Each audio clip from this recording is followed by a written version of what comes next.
So you've just said something that was music to the ears of our faculty in operations research who look at these kinds of questions.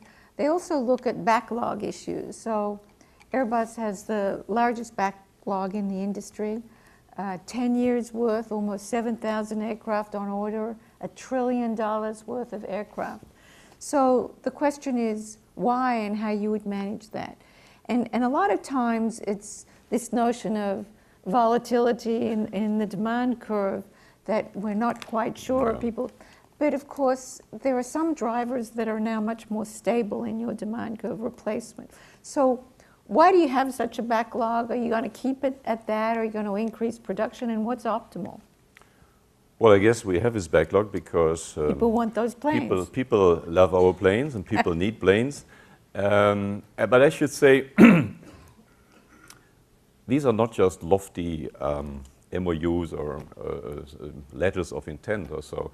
We count as backlog only those aircraft where the customers pay us so-called pre-delivery payments.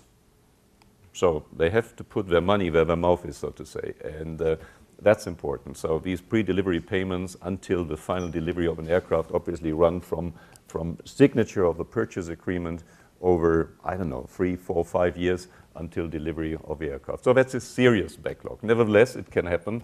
In crisis, this backlog melts down. We had a very interesting experience, if you can imagine, back in 2008-9 with the post-Lehman crisis. And we lost, reshuffled, delayed deliveries of more than 600 aircraft in less than 1.5 years. And while doing that, we still kept production steady and ramped it up then again. A huge backlog makes you more robust or resilient in crisis. That is what it does. I mean, there's always customers who, particularly airlines, right? I mean, they come into existence and they perish again, and some of them will not live long enough to take the aircraft that they have ordered. But then there are others who are happy to take delivery slots, these earlier delivery slots from somebody else. So this backlog management makes us much more robust and resilient, and it works. And we overbook our deliveries as well in a given year, like airlines do. I mean, sometimes some of us have probably had this unfortunate experience. You come to a counter and they say, "I'm sorry, your seat is already taken by somebody else," because they overbooked it. So we do overbooking. Overbooking plus this huge backlog gives us robustness in terms of crisis. Doesn't make us invulnerable. And I should say this backlog is not evenly spread over the whole product portfolio. So most of these, almost 7,000, more than 5,000, are in the single aisle area. These are the 320 family aircraft that are in very high demand, and these are the ones that we overbook also because we know there's plenty of customers. And there wouldn't be a point where you'd say, okay, this is very much stable demand, we're going to increase capacity. Oh, we do increase capacity. I mean, we are currently at a capacity annual output of 600 to 700 large commercial aircraft. And, this is no small feat because you have to have a supply chain that is responsive, that is ready and mature. We usually give a supply chain a couple of years to prepare when we make an announcement that we're ramping up. We're currently at 42, 44 single aisle aircraft per month out of the production sites in Toulouse, in Hamburg, in Tianjin, and now also in Mobile, and we want to go up to 60 per month in the year 2019. So that's a huge effort, but the demand is there.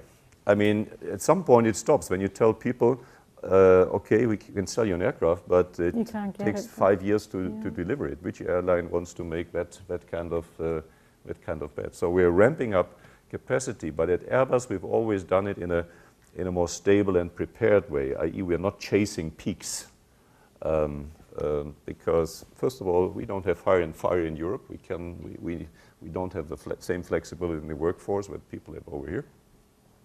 And secondly, to give a supply chain time to accommodate and prepare appropriately for the production rise. But speaking about technology, you had a pretty interesting weekend with what is called the Perlan glider, a new plane that you developed at Airbus. We have a couple of pictures here, if we can see them. There we go. That's the Perlan glider. Well, what's special, if you look at the nose, what's special about this one is this is a pressurized glider because we want to take it up to 90,000 feet. 90,000 feet. And that is in these big mountain waves that sometimes occur here in the Sierras, but you don't get to 90,000 feet here. But in Argentina, it should be possible. And this is engineless. This is engineless, absolutely. So 90,000 feet without an engine. Yeah. But it's not what we've done it last weekend. By the way, the weather in Nevada was lousy. I mean, we just had a little window where we could bring it up to a few thousand feet. So there's Dr. Enders there, yeah. Piloting the glider. It looks a little bit more like a submarine than in a... Yeah, it couldn't have been comfortable. It was pretty comfortable, except that the visibility, I mean, what you know from gliders, you have excellent visibility because you have this glass roof above you. Here you have to look through these hedges. Yeah, well, there's one more picture here, I think. No, okay. And what's the purpose? Well, this is actually a project that was launched some years ago. This is Perlan 2, there was a Perlan 1. And those of you who follow aviation certainly still remember Steve Fossett, right?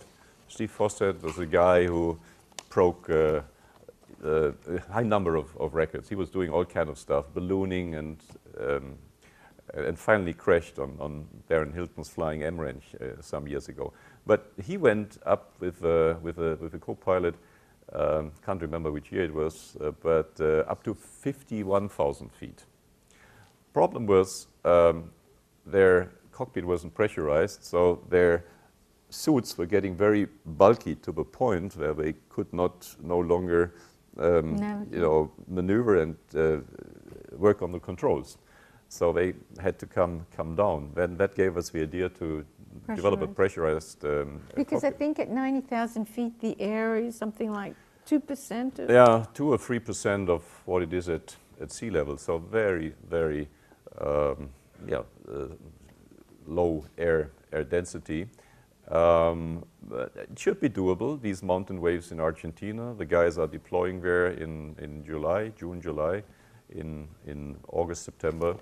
The idea was, I mean, we have been sponsoring soaring for many, many years because, think about it, I mean, that is the original form of flying, right? I mean, this is how it started. Lilienthal and other people did first fly without any propulsion. Also because the guys who are manufacturing glider planes have always experimented with lightweight material. Because you have no propulsion, you have to be as light as possible. At the same time, you need structures that are as robust as possible. So they, lately, I mean, they have been leading the carbon fiber.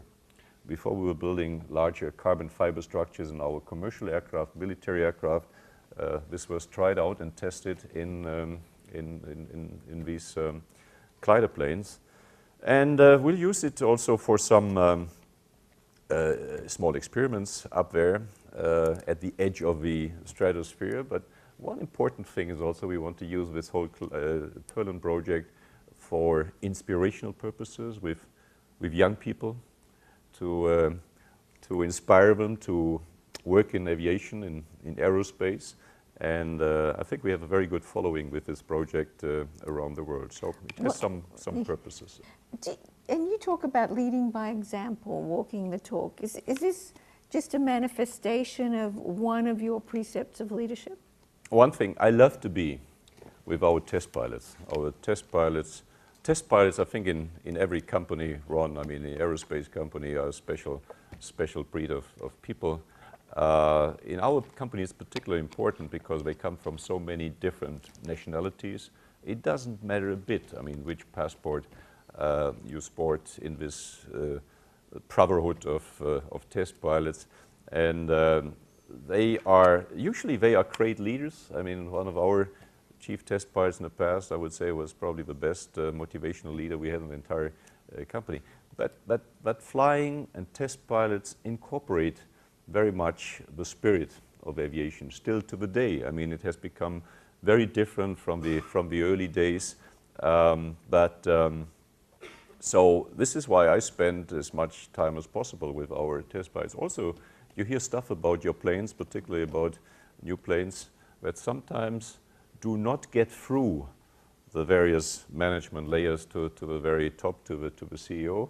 But it makes those people, the middle management and others, it keeps them honest if they know that the CEO also has a direct line to the test pilots and the people in the factory. And I think that is one element of leadership that is important in big companies. When you have a company like ours, 135,000 employees, obviously you don't know everybody, but you need to be able to get through to those people who really have the experience, make the experience, and might not always be listened to by the various management echelons. Ladies and gentlemen, when Armstrong died, the Mars Curiosity flight director allegedly tweeted that, I quote, "We will try to carry on your legacy," end of the quote.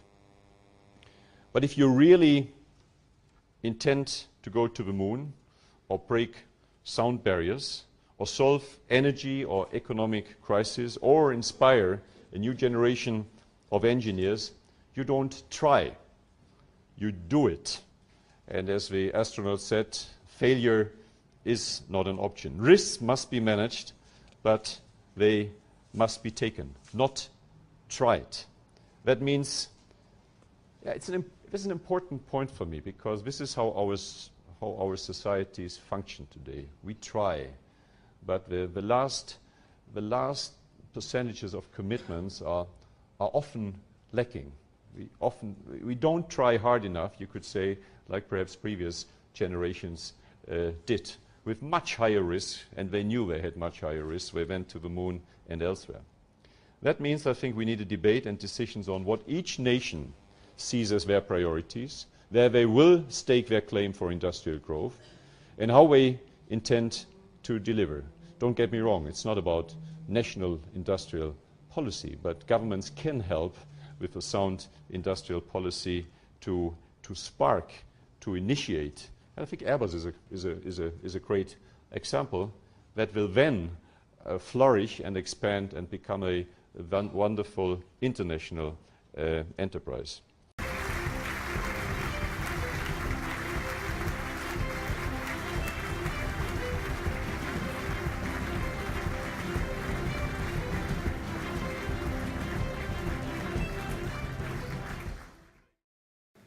Ladies and gentlemen, dear friends, I'm very grateful but also very humbled by the Leadership Award bestowed on me by the Great Atlantic Council. And a particular thanks goes, of course, to my friend Governor Riley for his very flattering remarks. But Bob, if you want to stay my friend, drop that damn doctor. It just doesn't fit. While Bob Riley was speaking up here, I was thinking of a very heavy, big bronze sculpture which he sent me as a gift some 2 years ago. It's a famous Bronco buster by Frederick Remington, the artist known for depicting the Old West. And I'm sure the great many cowboys in this room here tonight know what I'm talking about. Bob Riley gave me that statue when we decided, I'm switching from handwritten remarks to typewriter remarks, so I need to put my glasses on. Bob Riley gave me that statue when we decided to build planes in Mobile, Alabama. Even if they aren't tankers, god damn it.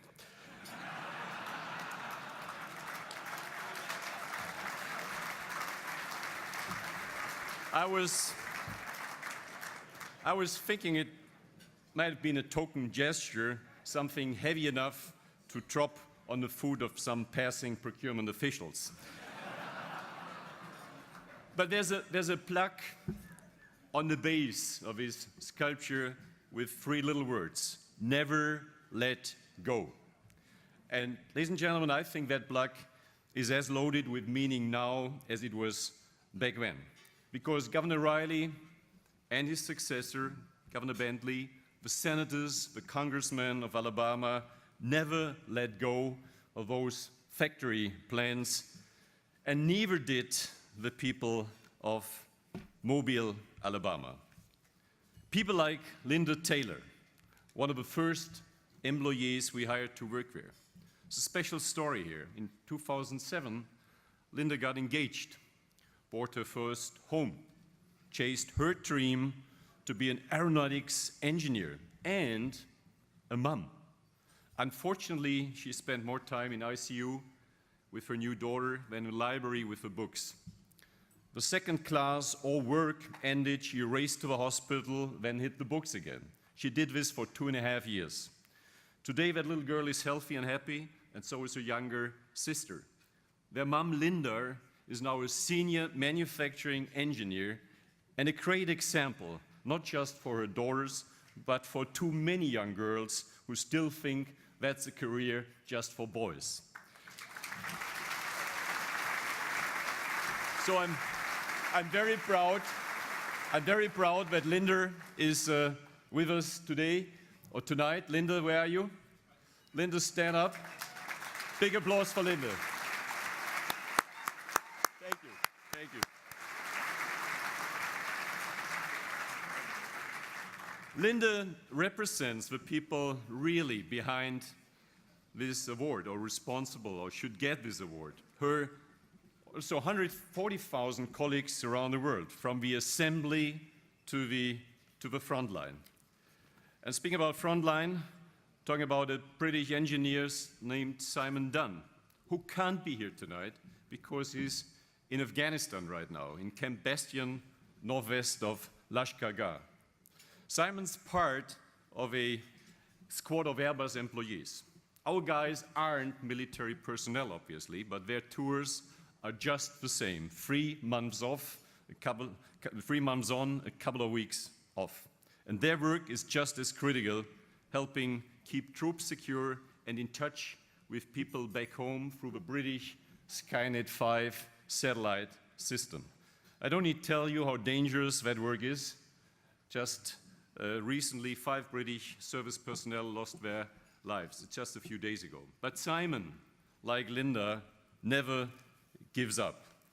And like all his colleagues in factories, in offices, and deployments around the world, he understands how much people depend on his commitment. Whether they are on an assembly line or on the front line, people working in the defense industry, ladies and gentlemen, like in no other industry, never let go.